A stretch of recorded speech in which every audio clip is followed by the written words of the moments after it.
Hi, everybody. Thank you so much for joining us today. My name is Mary Overby with Small Business Majority. I want to thank you for joining Dana Meyer with University of Missouri Extension and MOCAN and Carla Voss with Department of Health and Senior Services today as we talk about wellness programs for small businesses and how to create those healthy employees and impact a healthy bottom line. We are recording today's webinar. After we did our last webinar, we had quite a few people reach out and say they wanted to view the webinar again or be able to share it with other coworkers or businesses that they work with. So we're recording this today so that that can happen, and you can have this to view at a later time in case you miss anything. We will also be providing copies of the slide decks from all the presenters. Small Business Majority asks that you complete an evaluation so that we can continue to refine our webinar and educational experience for all our viewers in order to receive our slide deck. So if you'll do that, we'll send that link out afterwards and then you'll get our slide deck. But you will get everybody else's in that follow-up email. Additionally, you'll get copies of the toolkits that both Carla and I mentioned today so that you can have those as you work to develop a wellness program within your organization or your business.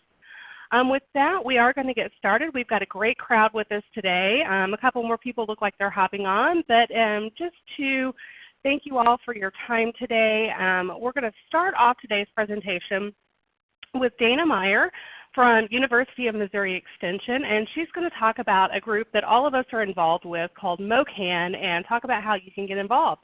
Dana, take it away. Hi, everyone. Today I'm going to go over a brief description of MOCAN, which is the Missouri Council for Activity and Nutrition.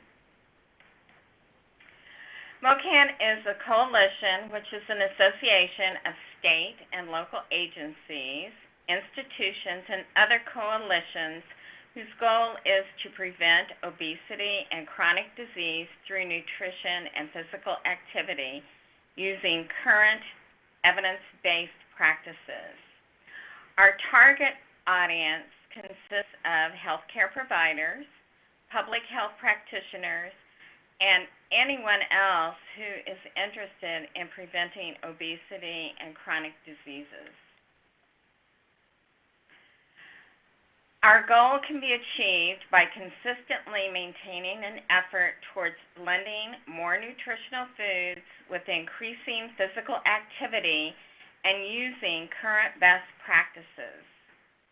With the influence of families, schools, work sites, as well as the healthcare industry, our goal can be achieved. MOCAN has 7 work groups that are available for our members and anyone who would like to join us. The first work group is the Communications Work Group. It supports MOCAN work groups through messaging and marketing directly to the public. In the past, we have done billboards, flyers, as well as broadcasting. The Food Systems Work Group enhances the access to healthy foods through increased opportunities for nutritious food, such as the farmers markets and food pantries.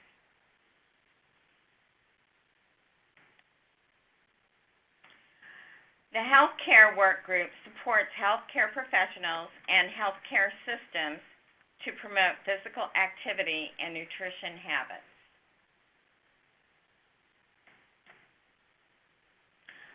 Our Policy Work Group works with communities and other groups to write and pass state legislation. The Missouri Farm to Table bill was passed with the assistance from several partner groups and our Policy Work Group. The Physical Activity Work Group supports environments that provide opportunities for active living and nutritious food choices. Our schools and child care work groups provide healthy food choices and physical activity by providing best practices, training, model policies, and resources.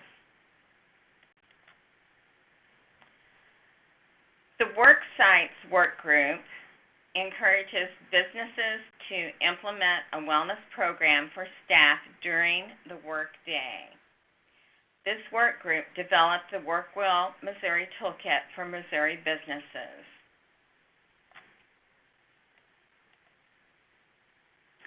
At our MOCAN website, several items are available.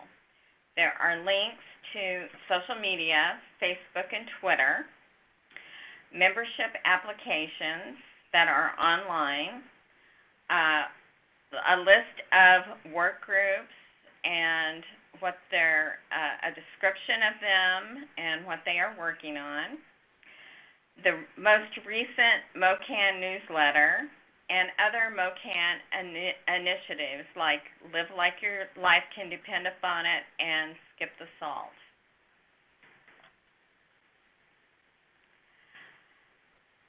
The WorkWell Missouri Toolkit is designed as a step-by-step guide for employers to introduce employees to healthier lifestyles in the workplace. The WorkWell Missouri Toolkit is available right now on our website on this link that is shown. We will soon have printed copies available for purchase through the University of Missouri Extension. Also, at this time, I would like to say a little bit about MOCAN. We are having a MOCAN meeting that will be held in Columbia, Missouri and in Joplin, Missouri as a satellite. And it will be Tuesday, April 18th from 9 to 3. The featured idea is Worksite Wellness, and we will have people speaking such as Lauren Schulte from St. Louis, Carla Voss, who is our next speaker, will tell us about the piloting and the regional contacts during this meeting. You can join this meeting or register for this meeting on Facebook or Twitter by going to the MOCAN website, clicking on Facebook, and it will say Worksite Wellness. It will say Get Tickets, and that's where you can register.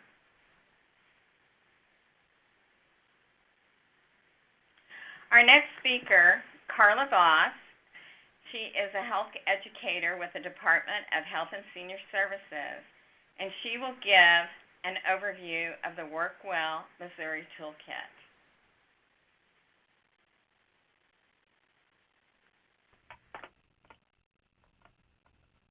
Thanks, Dana, and thanks to everyone for being here. We really appreciate your time and interest in learning more about this topic and helping businesses to promote healthier employees.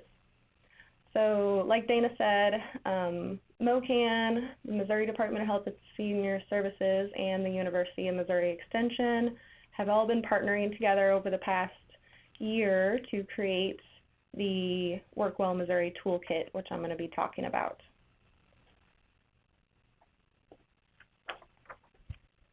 So this is also a project of the MOCAN Worksites work group and our partners. So we recently revised this toolkit, and I'm showing the website again at the bottom.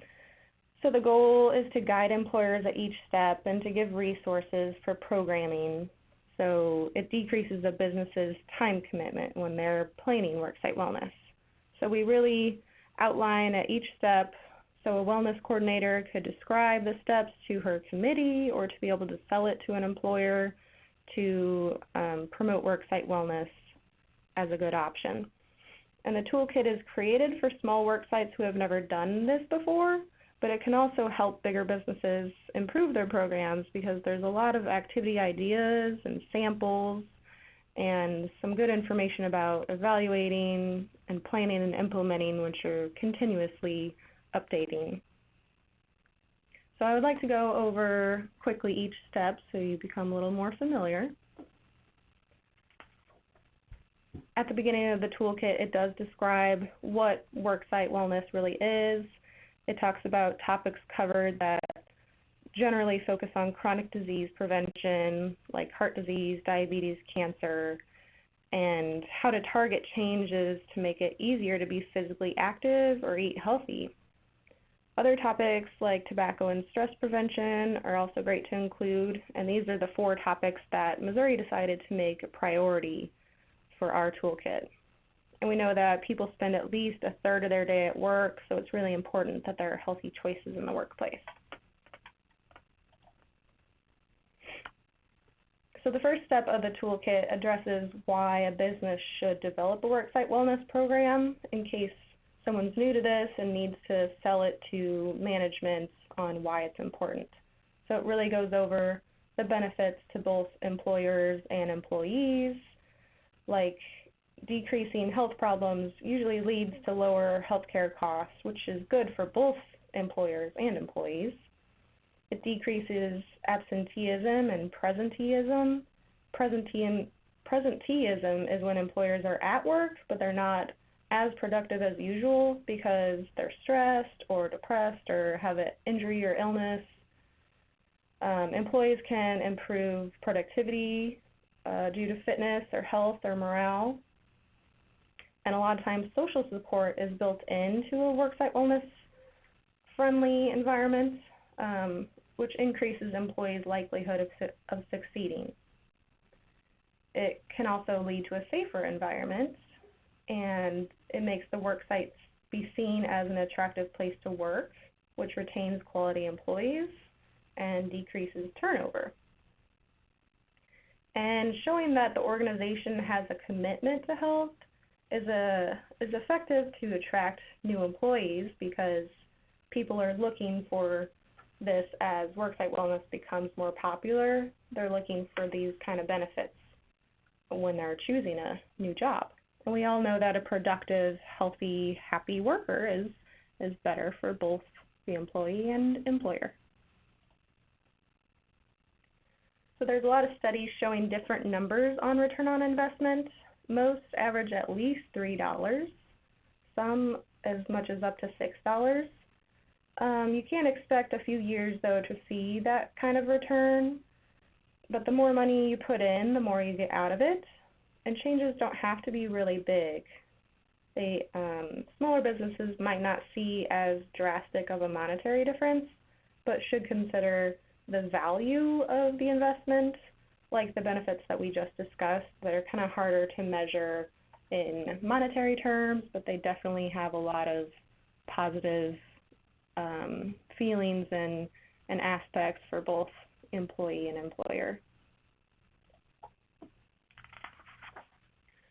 The second step describes logistics of getting buy-in from different stakeholders, which might be like your senior management, HR, safety officers, and those are the types of people that you might want to get on your wellness committee.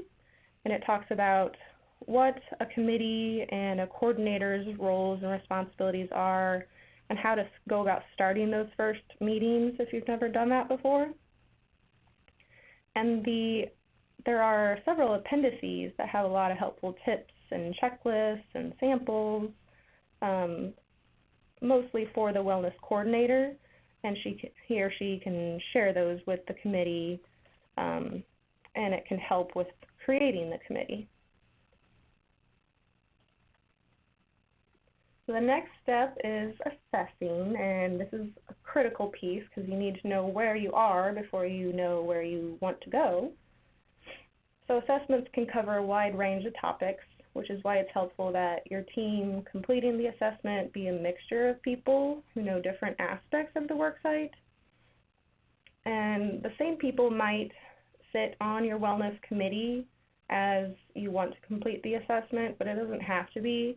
The assessment should only take an hour or a few hours versus your overall committee will be a monthly requirement or however often you decide to meet. It's also important to survey your employees to see what they're interested in participating in, so you don't waste time hosting events or programs that people won't show up to. And the initial assessment is sometimes called a baseline. It's helpful to compare it with follow-up evaluation data months later to show your progress. So it's really important to think about evaluation, which we've labeled as step 6 in this toolkit, during step 3 assessment, because they're very closely related.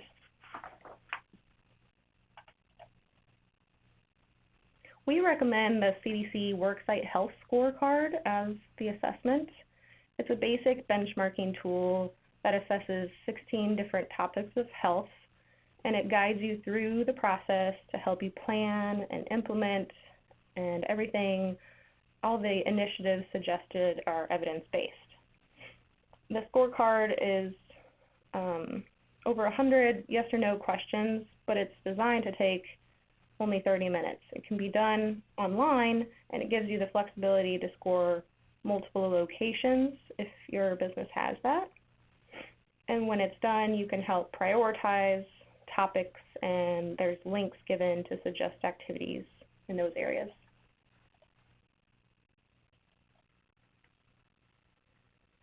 Employee interest surveys are really important too. Looking at the results from these can help improve your understanding of where your employees are and help tailor your interventions. There's other options for employee interest surveys. Sometimes health insurance companies offer a health risk assessment, or called a HRA, and that can help assess your entire population's needs. You get some aggregate data about how healthy your people are, and you can read more about that in the toolkit. But this is one example that we have offered in the toolkit. Other options are looking at workers' comp claims, health claims, or pharmaceutical use to try to tailor your programs around those needs. So once the assessment is done, there's some tools to help you make a plan. The CDC scorecard can help you prioritize. So you want to think about, do you have the staff capacity to get it done? What do you want to get out of it? Are you looking for higher morale, fewer injuries? What kind of health improvements?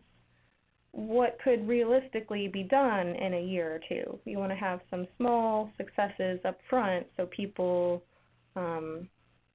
have that reassurance that it's doing good and keeps the momentum going. And what would employees like to see done? You want to make small changes each year so it seems less overwhelming and things get accomplished a little faster. And be sure to consider the time involved, the budget available, and who is responsible. And then report out to let others know what the situation is and how you plan to improve it. And that's going to build buy-in and support.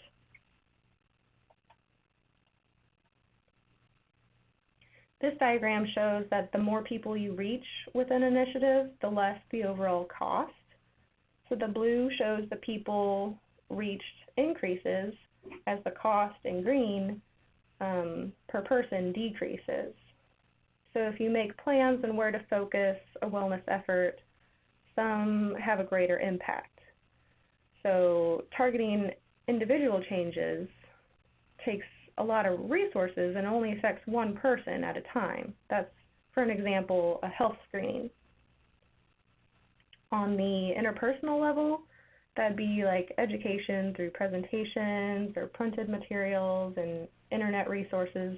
They reach more people. The organization or community level includes initiative interventions like behavior change campaigns conducted over a certain time period. And then there's environmental changes and policies that target everyone, and they have the greatest potential reach and also cost the least.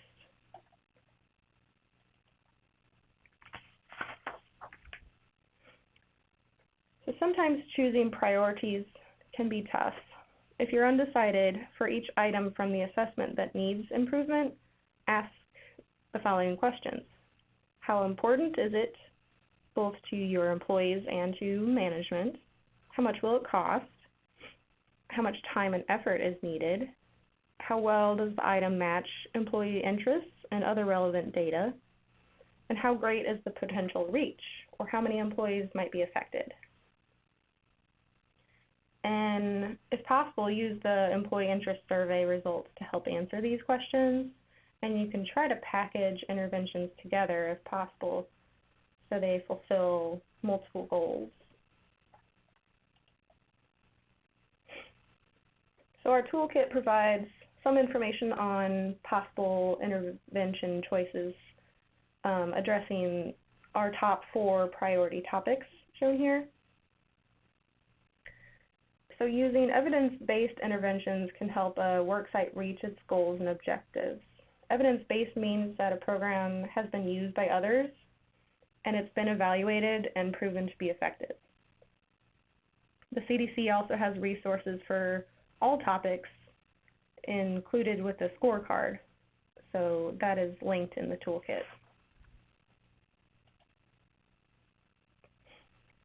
So after all of that assessing and planning, finally we get to the implementing step. Regardless of what intervention is chosen, communication is essential. There are a lot of ways to get the word out about interventions. A lot of companies do company-wide emails, newsletters, or have wellness champions, which is a person who is really into helping promote wellness and gets people involved. You could also announce it at staff meetings, or if you have staff that's savvy with marketing and promotion, recruit them to your team and have them help you. And a coordinator's time to organize the interventions is crucial. You might want to consider contracting with an outside party if time is going to be an issue for your coordinator.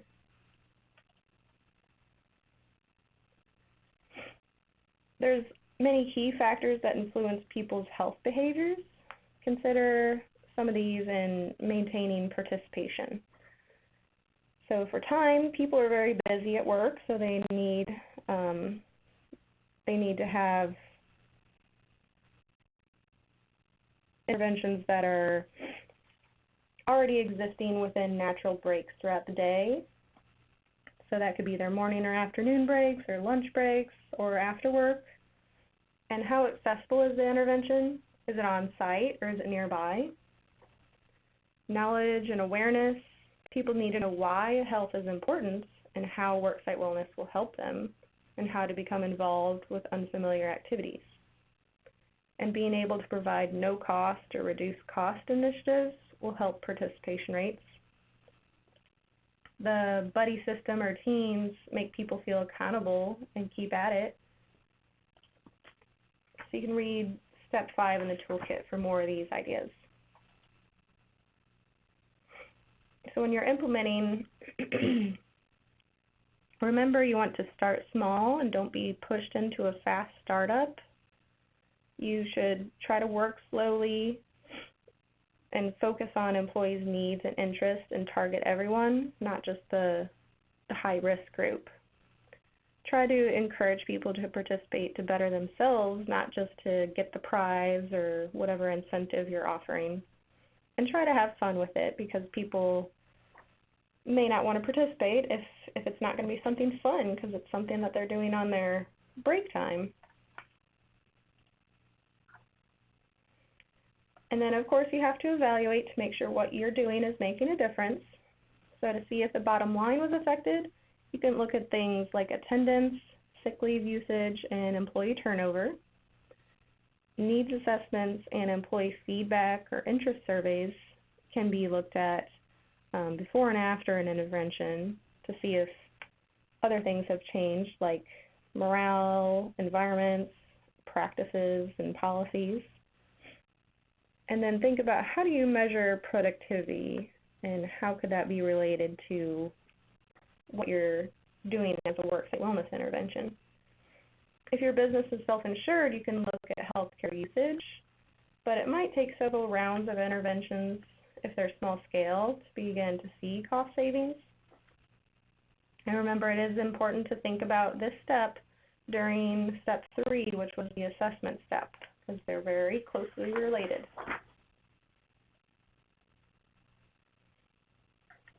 There are a lot of appendices in the toolkit that have a lot of helpful tips and samples, so be sure to check them out. We've only shown you a couple of them. Appendix G has a lot of samples if you're new to making a committee. We have like sample goals and objectives, a sample member agreement. Pretty much if you need it, we try to put it in there. So look over all those examples instead of starting from scratch.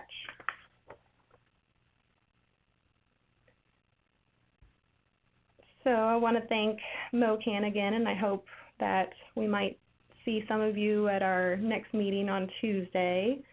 And if you're interested in joining the MOCAN Worksites work group, we would love to have you. We like to try to encourage businesses to do worksite wellness, and we're trying to promote this toolkit. So if you'd like to help us with that, please reach out to us. And here's my contact info if you need to reach me.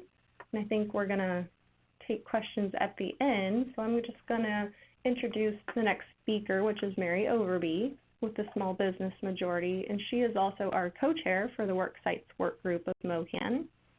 And she's working to educate small business owners statewide on workplace wellness. And they'll be conducting educational presentations over this year, and they're conducting an 8-week community wellness challenge in May and June. So go ahead, Mary. Thank you, Carla. And as always, thank you so much for your presentation to both you and Dana. You guys are a wealth of information on worksite wellness and how to develop and implement a really effective program, which is very important. You know, anybody can develop a program, but developing one that's effective and that your employees are going to like takes some work and some attention to detail, and you guys do a great job as always with presenting that information, and I appreciate your partnership. At Small Business Majority, our focus is on helping employers with the development of those programs and how to find ones that are low cost, no cost ways to really make sure that you can make that impact that Carla was talking about. So as she mentioned, my name is Mary Overby. I am a Missouri Outreach Manager for Small Business Majority. I'm located in Springfield, Missouri, and then we also have a Missouri Outreach Manager in the St. Louis area. So if you are close to St. Louis, Bill Ray is a great contact for you for this workplace wellness initiative as well. A little bit more about us. We are a nonprofit. Our focus is small business education and advocacy. We are founded and run by small business owners. I myself, along with my husband, we are a small business owner as well. We have a landscaping company down here in Springfield. So a lot of what I talk to you about, I'll say the word we, and that's always because it's something that we've implemented within our own business or been working on. So we are national. Our headquarters are based right outside of San Francisco, California.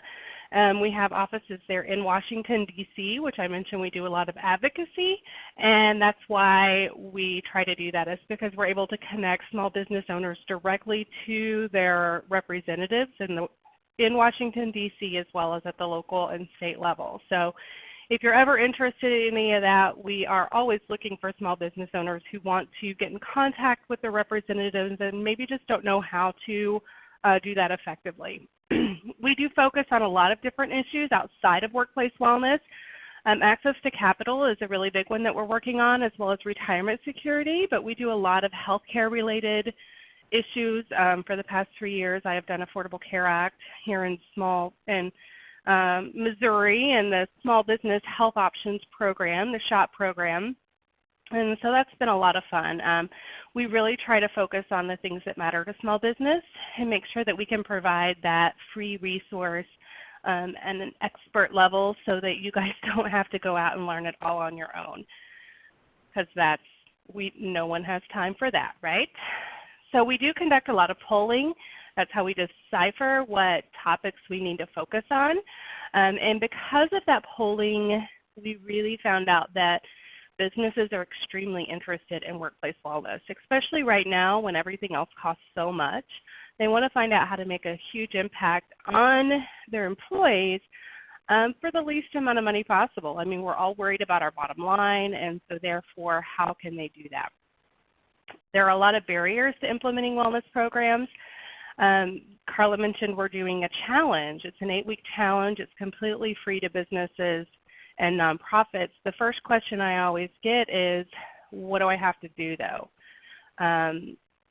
People don't necessarily believe that wellness is going to be affordable or easy to implement.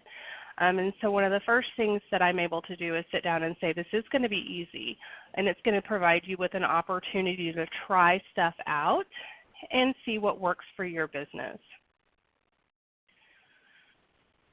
So Carla hit on this really nicely, and so I'm not going to go over it a lot more, but I just want to highlight the reason why we do workplace wellness and why it's important for your business. And as an employer, it really can work to promote employee health and boost job satisfaction. She talked about the presenteeism and the absenteeism, reducing absenteeism and getting some more greater benefits from the on-the-job presenteeism, fewer on-the-job injuries. A lot of those things you can't get any other way in such a cost-effective manner as workplace wellness. So Carla talked to you about how to develop a program. I'm going to talk to you a little bit about sort of the way that workplace wellness has changed over the years and where it's moving to now. In the past, workplace wellness was put up by your insurance company, and they said if you get these health screenings or assessments, then you get a discount on your health insurance. So you would put it out to your employees and say you need to go get your blood pressure taken twice a year, you need to get your cholesterol screenings done, and we'll give you a discount. That sort of went to the wayside because while it's still a component of a workplace wellness program, what they found is that screenings alone are not actually showing an impact. They're not showing the benefit that they wanted to see out of a workplace program and what could potentially be there. So what they're moving to now is called an integrated well-being approach. You'll hear it called a lot of different things. When Lauren talks at the MOCAN meeting, she's going to talk a lot about this, and she has different terminology that she uses. This is just what we use and what I've found that I really like. So it does include 4 components, and you can see those 4 components there: physical health, mental and emotional health, financial health, and spiritual health. We do 4 components. Some places do 5, some have 6, but they all sort of flow within this whole person concept now. So it's no longer just about biometric screenings. It's about how can I impact my employees as a whole person on all the levels that affect them, therefore creating the most effective program for my workforce.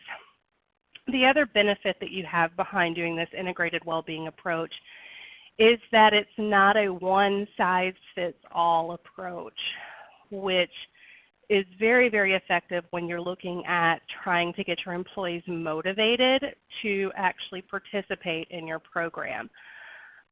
This allows employees who maybe are already in physical top shape, they are very focused on nutrition, maybe they work out regularly, but maybe they need to work on their financial health or their spiritual health. So this allows people to really encompass the portions of the program that works for them.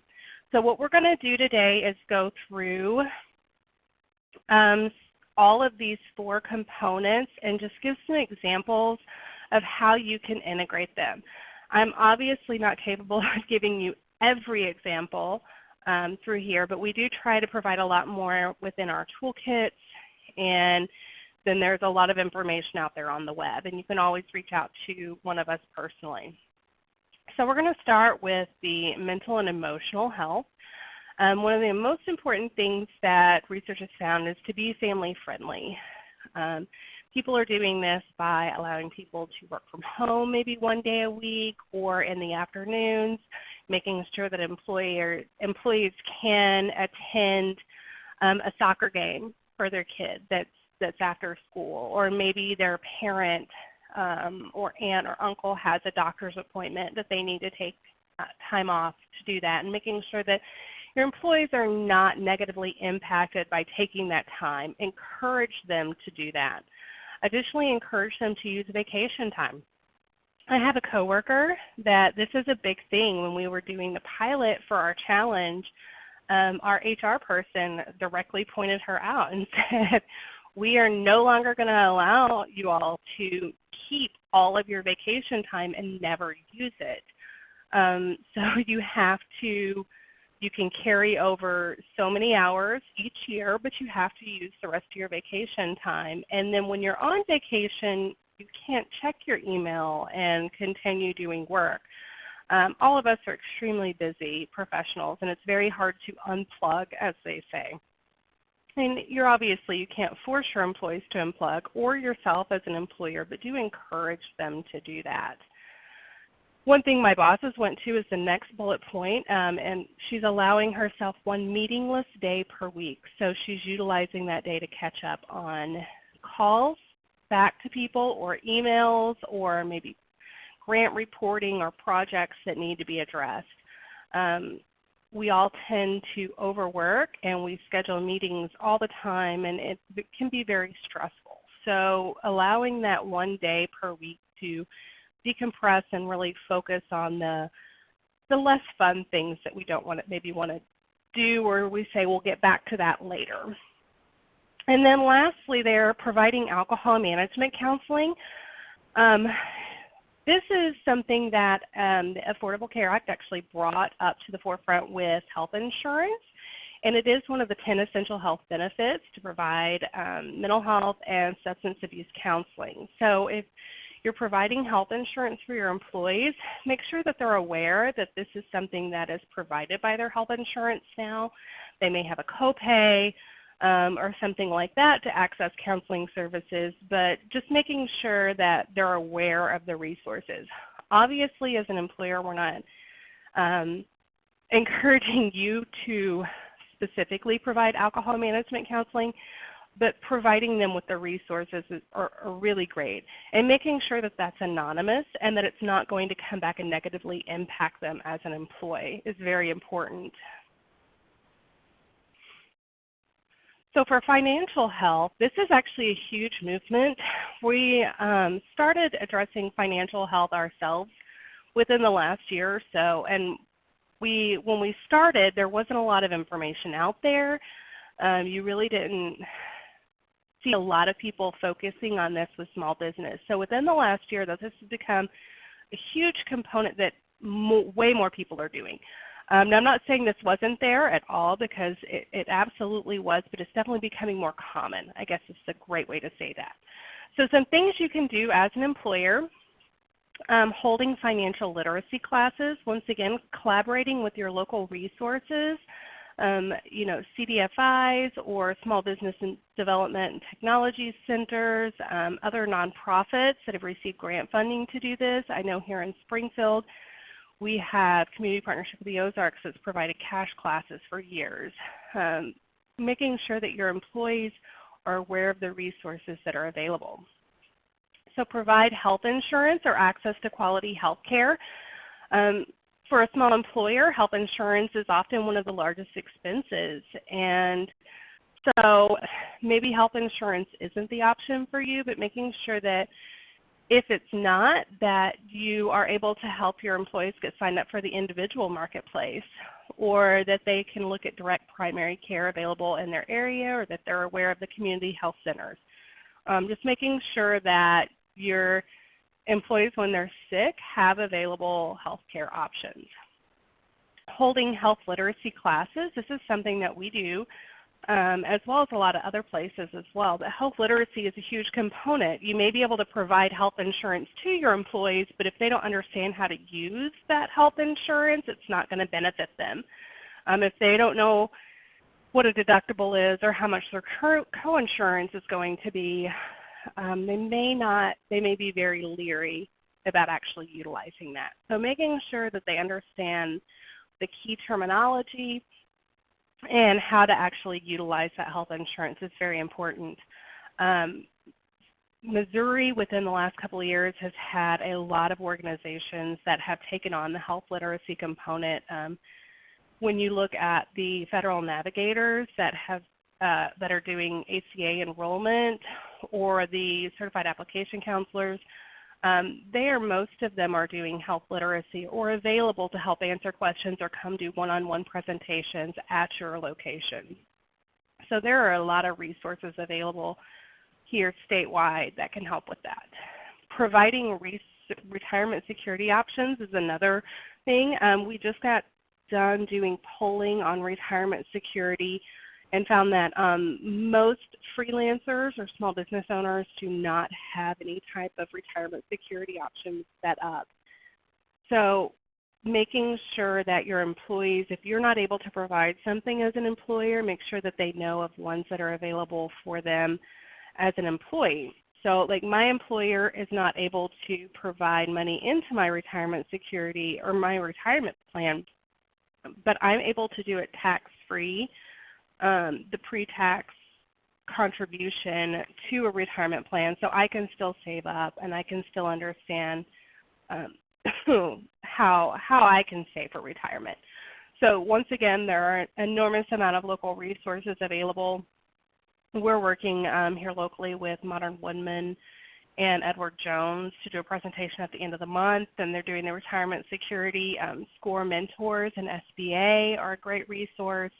You have a lot of resources available to help with this component of the well-being approach. So spiritual health is something that historically small businesses try to stay away from. You know, it's like going to a dinner party. The two things you don't talk about are religion and politics. But as an employer, you have to be comfortable with the fact that a person's spiritual health plays a large role in their self, their identity. And so providing simple methods in order for them to be comfortable with that part of themselves at work can really increase their job satisfaction and increase your retention rate for your employees. So maybe providing a dedicated relaxation place. We've got here yoga and meditation breaks, but also for prayer. So just depending on, you know, what your employee needs. Once again, one size does not fit all. And so, but providing that dedicated space to where people can utilize that as they need. Providing personal development opportunities. We have this under spiritual, but this also falls into financial as well as mental health. Personal development opportunities are a really great way to make sure that your employees stay invested in your business because you're providing them an opportunity to grow in whatever method they see fit. I've seen a lot of businesses that make this, it doesn't have to be tied to a benefit to the business. It's just knowledge that, knowing that your employees are happy and are developing themselves as they would like to be. There are an enormous amount of free resources out there, online courses and night courses. Colleges nationwide are providing so many more opportunities than they had in the past so that people can provide this benefit to their employees. Encouraging participation in volunteer opportunities. And allowing this on work time. You know, we have the United Way Day of Caring where businesses will get a group together and go do a group project for a United Way organization. This is a really good way for you to encourage your employees to get out there into the community. And allowing opportunities to socialize, but not requiring it. So don't negatively impact someone who's not able to attend an after-hours get-together or a company party of any form. Physical health is one that has been traditionally looked at as the most common form of workplace wellness. So this is what most people already know about. But just some key ways that you might be able to increase or bring that physical health component in. Make sure that you're providing healthy food at company meetings. We are all used to donuts and bagels and danishes and all those wonderful, amazing taste good things, but provide some fruit there alongside them and see if that doesn't get eaten as well. You'd be really surprised at the amount of people that will go for the fruit over the bagel or the Danish.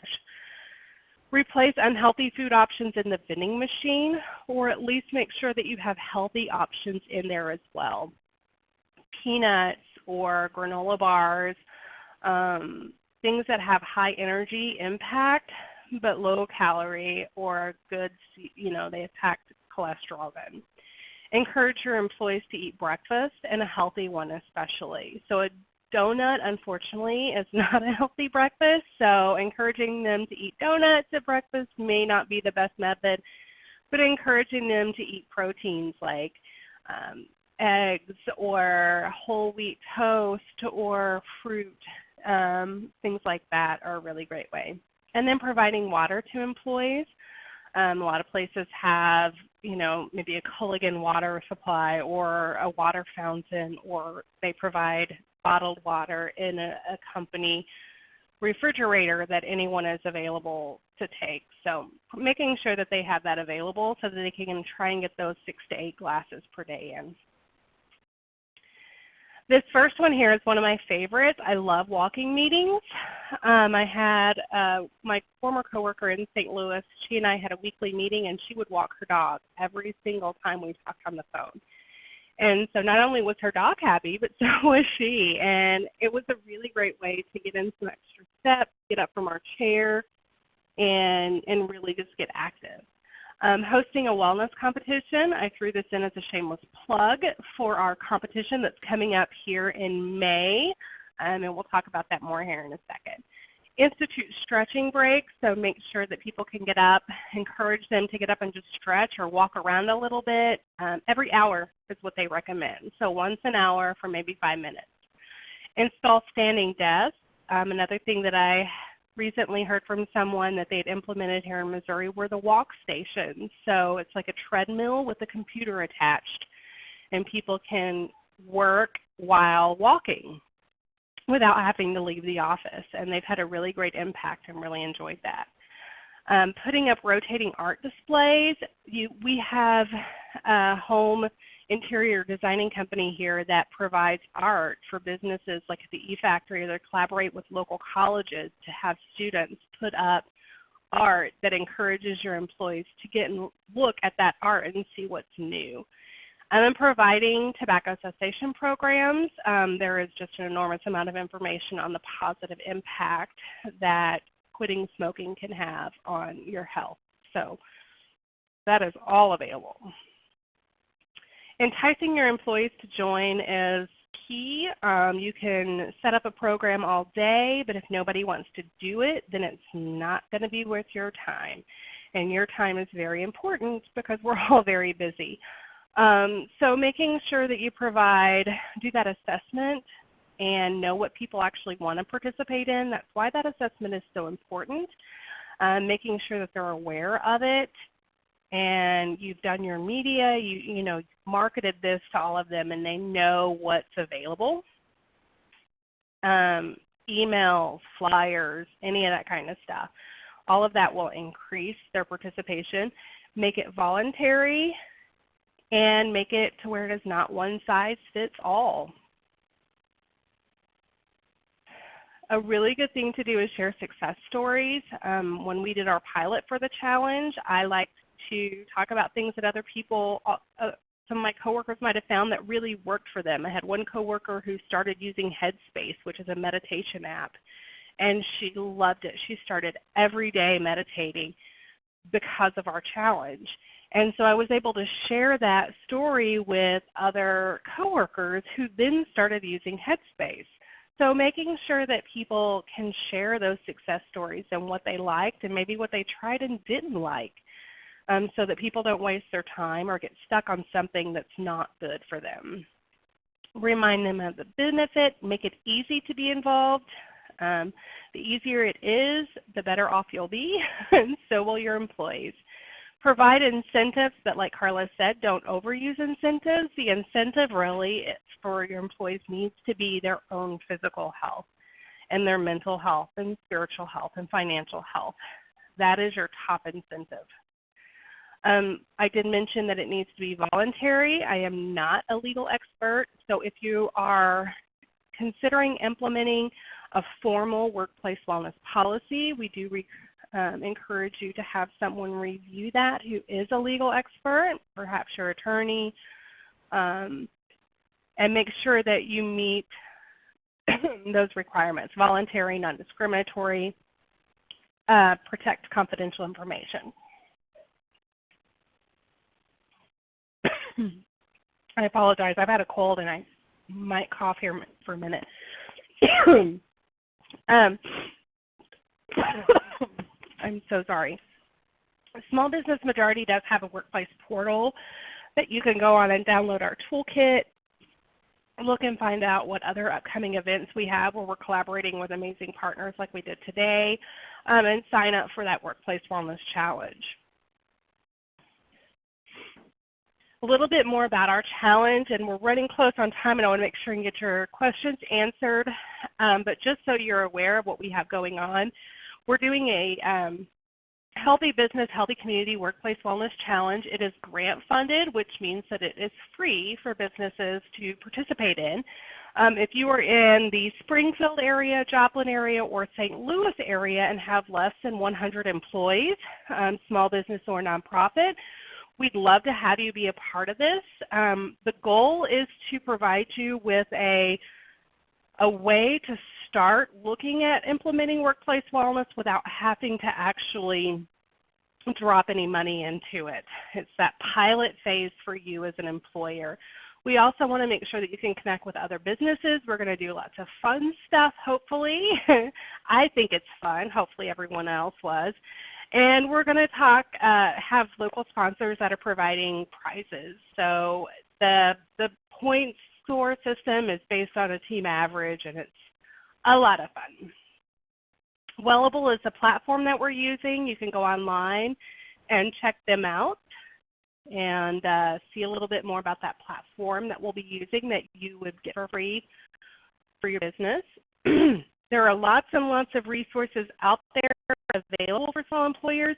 Carla mentioned the CDC's assessment, the Worksite Health Scorecard. They also have a lot of flyers and toolkits and tools that you can use as a small business owner to hang up in your business or your nonprofit that are all free.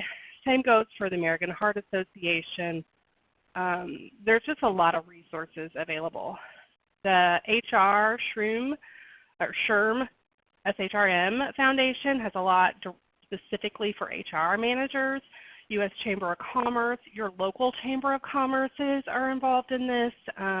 COA is actually going to be presenting in Kansas City on May 9th. So they're going to be here locally if you want to go hear more for them. Local resources, we've got obviously DHSS, the Missouri Department of Health and Senior Services, University of Missouri Extension. Kansas City Chamber of Commerce has an amazing program that they're doing there if you're in that area. St. Louis Business Health Coalition has a really good day-long conference coming up on May 4th, and you can go there and find out more about that. Connecting with us, you can connect with us on Facebook or Twitter, get involved in our challenge, any of those fun things that you can do. There's my contact information. I mentioned that Bill was our St. Louis Outreach Manager. There's his contact information as well. And like I said, if you'll just fill out the survey for us afterwards, you'll get a copy of this information. And then just ending you there with all three of your presenters' information. We all love to answer questions and make sure that you're connected to your local resources. So please feel free to reach out to us at any time with any question, large or small. We'd be happy to hear those.